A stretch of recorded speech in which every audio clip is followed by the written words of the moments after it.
Alright guys, welcome for another video of Stop 51 Vending. I figured I'd make another stupid video. It's got nothing to do with vending. Actually, it might have everything to do with vending. Might have actually to do everything with everything. You never know. But I'm just gonna do it. So it's up to you. It's actually 1:34 a.m. on a Thursday morning. I think it's like April 28th or something. I don't know. But I just did a shitload of riding, and I am happy. I did a shitload of work, and I'm still not doing work because there's more, because it's 1:35 in the morning, and apparently I'm still going out to work. Gee, wonder why. Anyways, question is, a lot of people always have their state of mind, I guess, of how they like things, And I always tell people, it's not what it looks like, it's what it does. And it's like an ugly duckling becomes a beautiful swan, I guess you could say. The shitty crap box that's a sleeper that'll burn out the Mustang or the Bugatti. It's like a little sleeper. You'll never know. And the whole thing is that it's like you never know. It's the most ugliest, the most disgustingest thing in the world you have ever seen. It smells bad. It looks bad. It's horrible. It is the worst thing you could possibly think of on the face of this earth. All right? Think of it as the worst thing you could possibly imagine. All right? But it's the best freaking thing you could possibly ever have at the same time, because it's better what you currently have that looks 100 times better than what you own. So in other words, it's like a flashlight, like this flashlight light, right? Sorry to blind you guys. Looks like crap, right? Who cares? It's a great freaking flashlight. I don't care if I look like a wacko wearing one. The point is, I can see brighter in a dark spot than you can at this point, because apparently the stuff you're wearing, you're probably still blinded with it. I'm not. I'm comfortable. I enjoy wearing mine. Mine is rechargeable. Mine is waterproof. I don't care what it looks like. It's what it does. It's really, it's what it does. And what it does is very important. Like a few months back, I bought a school bus, and everyone's like, "What'd you buy that piece of crap for?" I said, "Look at the difference." I said, "Look, I needed a Chevy 3500 truck, okay? And my dad was against it, and my brother was against it, and all my friends are like, you're an idiot. You're a complete stupid idiot." I said, "I don't know. It's a school bus, right? All right, a school bus. I can paint it. I can do a whole bunch of stuff. I'm only using it like once every 2-3 months. And technically, it's a home away from home, right? But it's the way I have it converted, which is completely wacko. If you were to buy a truck, a Chevy 3500 right now, in the year that I have it, and I want you to Google this right now, right this minute, Chevy Express 3500, okay? And I want you to tell me how much this thing costs right now. I don't care what time it is. I don't care if you're checking this video 10 years down the line. Just check out the price, okay? I have a 2006, okay, with 106,000 miles on it, okay? Now you try to find one for under $4,500 right now. You find one, you let me know, I'll buy it from you. Chances are You're not going to. And even if you do, your insurance is going to be like $350 a month for that thing. I'm like, $350 a month for the stuff I'm not even using? What the heck? Why would I do that? What, I got free money to burn? I work for my money. I get down on my knees for my money. Not literally, but I get down to my knees for my money. So I gotta save every penny I can. Now the way I have it registered, I won't go into detail of how it is. My total cost for this truck was, including the repair, including the insurance, including the total cost, and I probably won't even know the numbers. It costed me $2,700, right? The repair costed me another $200-$300. Oil change, basic, stuff. And I got 2 extra pieces in there, which were $150 for 2. Plus insurance was like $350 for the year. Let me repeat, for the year, not monthly, for the year. Okay, $350 for the year. I'd say close to about 35, and I'll just round it up, 3,600. Regardless, that's not even the point that I'm trying to make. The point that I'm trying to make is sometimes people look at things that they don't, they want to see beautiful. Oh my goodness, it's so pretty. Oh my goodness. Oh yeah, it's so pretty. Oh, it's so pretty. Look, I don't care what it looks like, okay? I honestly, I don't care what it looks like. What I care about is what it does, okay? And if it looks like a piece of crap and it does wonders for me, it's mine. You know what I mean? It's mine. Simple as that. It's mine. If that's what it does, then I'm all down for it, okay? If it looks like crap and does wonders for me, I'm good. I love it. I freaking love it. You know what I mean? And that's the beauty of it. And a lot of people misinterpret things the wrong way. It's not what it looks like, it's what it does. And I'm going to mention a friend of mine because he just bought a house not too long ago. And he showed me these properties, and he bought his house for like $600, whatever he bought it for, whatever. He says that the houses that he was looking at in the same area that were like in the millions of range, Hold on, I want to make sure I get to the right exit. I think I'm going the right way. I hope I'm going the right way. Anyways, he was showing me these areas, these houses that are just blocks away from where he bought his. And he says that these houses, look, they're so beautiful, right? Oh, shoot. Did I just go the wrong way? Shit. Maybe I did. Maybe I didn't. I think I did. Oh well, no big deal. I'll go around.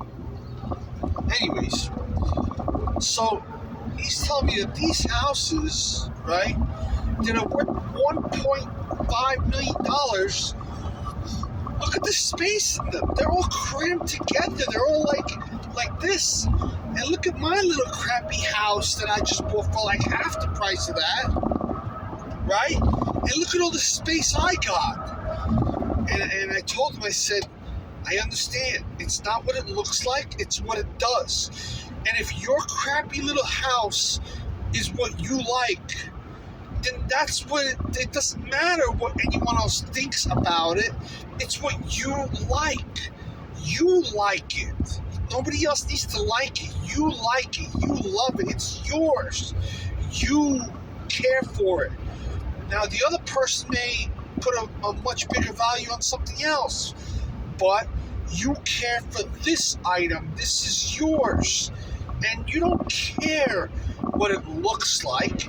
You just care about what it does. And at some point, eventually, you will care what it looks like, because you're not just going to live in there for one day. You're going to live in there for many years. So obviously, you're going to turn the little ugly duckling into a beautiful swan eventually. And that's what's going to happen, you know? So, you know, it's not what it looks like, it's what it does. You know, I don't care what it looks like. And other people should do the same thing. Now, put this in the vending business perspective. A lot of people are going like, yo, I want that new machine, that new one, you know, that new one. Yeah, the one with the glass drop, with the glass window and all that stuff. And I said, that's freaking great. Go ahead and get it. There was one machine that I bought last year for a service that I volunteer for. And for some reason, there was an issue that we were having with the machine. And we couldn't figure out the issue. And I finally figured out the issue. And the problem was, nobody could tell us what the problem was. They're like, it's too new of a machine. I said, wait a minute. The machine's like 5 years old. What do you mean it's new? It's not new. It's anything but new. It's 5 years old already. It can't be new. It's not new anymore. You know? Yeah, but we haven't figured out all the problems yet, and we haven't figured out all the ticks and the nicks in it, you know, so we're still having a little issue with it. I said, wait a minute. So if I buy, what happens when I buy a brand new machine, like a machine in 2022? What's going to happen to it, like, in 2 days if I have a problem? Does that mean I won't be able to get tech support for it? Or what's going to happen, you know? So when people ask me for the new machines, I'm like, look, I understand. If you want to get it, go ahead. I'll be more than happy to help you service it. But I'm just letting you know right now that just because it's new doesn't mean it's better. Doesn't mean you have better service. Sure, it might look pretty, but that doesn't mean it's going to operate just as well. And, you know, the problem was getting parts for new machines is also hard. It's like getting a part for a brand new car. You know, no parts. It's like OEM available. It's not OEM. It's like OEM. So in other words, it's still aftermarket parts. So you can't get no deal of parts for a brand new car. You know, no matter what you try. Because it's just too new. There's nothing available. Now, the good part about having an older car or machine is that the older car part, whatever it may be, has already been through, let's say, damages, and, you know, they've done all their stuff. And they've gone through all their stuff already. So they've already tested it, retested it. You're not the only guinea pig out there trying to figure out what the problem was or is. There's been like 500 other guinea pigs that had the same problem 5 years ago. And guess what? They reported it. And guess what? A result was found. You know what I mean? An issue was fixed. But not on a new machine, because it's just too new. Not too many people had it, and you just can't fix a machine that's just so new. You can't. So what I like to do is I like to buy the older crap. And everyone's like, you're gonna buy that piece of shit machine? It's like, yeah. They go, you're crazy. You're bugging out. Stop. Don't even get that crap. I was like, look. That old piece of crap machine that you just said it's an old piece of crap is a complete workhorse. And if there's been any issues in it, it wouldn't be on the road right now. And if there were any issues in it, they probably were already fixed because the machine's already is currently on the road. it wouldn't be on the road if it wasn't fixed, right? It makes no sense. Why would you keep a machine out that's not being able to get fixed? This goes back to my thing of the Dixie Narco machine that I seriously super like. I really hate the Dixie Narco machine. I really hate it. I've come to like them to an extent, and but in the long run, I'm in between of them. I don't hate them anymore as much as I used to, and I don't like them as much as I should. But at the same time, the damn machine is still on the road. So maybe it's a good thing that they're all in the repair shop, because they're all getting fixed up, and that's why there's parts available for the machine. That's why it's such a widely used machine, because so much stuff is available for it. So if you want to go on eBay and find the parts for a Dixie Narco machine, guess what? It's right there. So that's the whole thing. But I like to use like old USI machine, FSI, Wittern, the old Gaines machines, like the Chinese brand machines that people say, oh, we don't have parts for, that they're hard to find. There are people that sell parts. They specialize in those parts. Believe me, they specialize in fixing and repairing those parts. And when those parts are fixed and repaired, believe me, they're worth more than any other machine that's out there. They're very expensive in those parts. Very, very expensive. And this is a good thing, but this is also a bad thing. It's a good thing because the part is available, but it's also a bad thing because that part will be like super expensive compared to what it originally was. In other words, if the part was originally, say, $100, it is now like $300 because it has been fixed. So that's the whole thing. I'm sorry, I actually have a stuffy nose. I don't know, I caught a stuffy nose. But that's the whole thing. So, like I said, it's not what it looks like, it's what it does. Like, I have a minivan, right? Sure, it looks like a piece of crap, but it does its job. It gets me around. Really don't want to carry so much crap back there, Look at all that crap. But, I mean, that's a lot of crap back there. But at the end of the day, all that crap I need. As much as I hate to carry it with me, I need all that crap. I carry my flashlights everywhere I go. I don't know if I'm gonna be working during the day, or if my work is gonna continue into the night. I don't know. So I don't know if I'm gonna need to help somebody at night or early morning. I don't know. An emergency can happen at any time. I gotta grab my bag and go. I gotta have some type of flashlight, some type of lighting. I might have to work on somebody's engine in broad daylight, and you gotta reach inside or underneath the car. You gotta see what you're going for. So, anyways, guys, thank you for watching. I'm sorry, this is such a long video. I'm sorry, but once again, just like, it's not what it looks like, it's what it does. So if it looks like a piece of crap and you think it's a piece of crap, give it a second thought. And if it's a piece of crap and it really is a piece of crap, okay, I understand, but that's when you can't judge a book by its cover.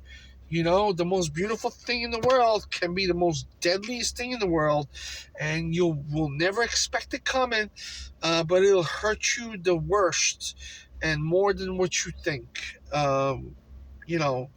Versus someone that's not good looking or whatever it is. Whatever it is. Blah, blah, blah, blah, blah, blah, blah, blah.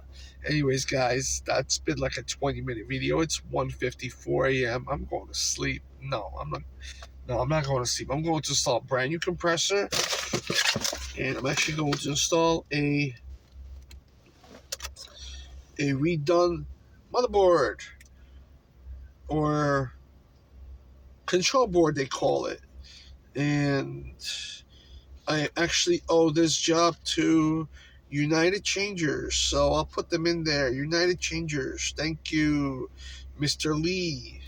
Okay, uh, he's he's quick to do what he needs to do. And I think his dad is over there too. So, they're really great. Not the cheapest, but very good at what they do. So I don't mind paying a little extra or going out to them to actually drop it off or picking it up. But yeah, I mean, they're great. Let's hope that this thing works, because this thing was making my prices go back down to 60 cents, and I don't like it. I can't sell soda for 60 cents. All right, that's profit loss, not profit gain. All right, and then I got a whole new redone compressor in the back for the same machine. And it's a CB700 USI machine, and that's a 12 column soda machine by USI or FSI or Wittern, however you want to call it. But it's a CB like Charlie Brown 700. They have a 300, a 500, and a 700. The 300 is a little 6 slot, the 500 is the 10 slot, and this is the 12 slot. Maybe the 14 slot. 14 slot 12 selection. 14 slot 12 selection, I think it is. I may be wrong. Maybe 12 slot 12 selection. But yeah, it's the biggest one that they make. It's strictly soda. And I love the machines because you can stick anything you want in them except Red Bull. So you wanted to throw cans in there? By all means, have fun with the cans. You want to throw bottles in there? By all means, throw bottles. No shims needed, no changes needed, nothing crazy, all good. All right, guys. Sorry. Oh my goodness, I can talk for hours. Oh my goodness, just shut me up, please. All right. If you want me to continue making these videos, just like leave a comment, or like, I guess if you could find me, I'm on like Facebook, and you could text me, you could talk to me. I don't mind answering. I will take my time in responding to you, but don't ask me no stupid questions. But then again, I'm all down for it. So I don't mind. All right, guys, take care. Peace out.